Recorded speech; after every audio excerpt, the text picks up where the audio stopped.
These plastic seminars are a really great way to learn a ton about a specific topic in plastics engineering over a really short period of time.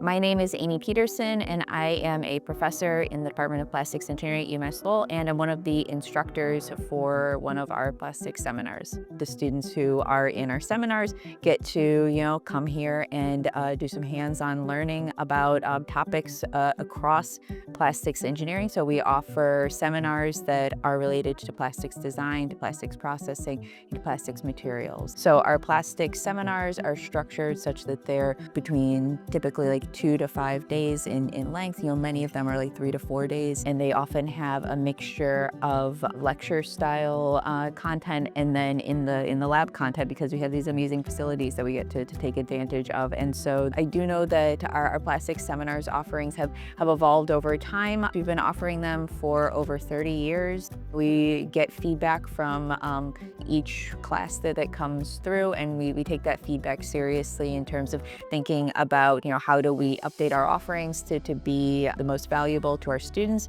These seminars are really well suited for people who didn't necessarily get a bachelor's degree in plastics engineering but find themselves working in the plastics industry. And maybe you've a really good example is someone who's a mechanical engineer by training and then finds themselves working in in plastics, and is like, what is going on? Like, what are these materials? They don't behave like metals at all. And so this is a really great way to get up to speed really quickly.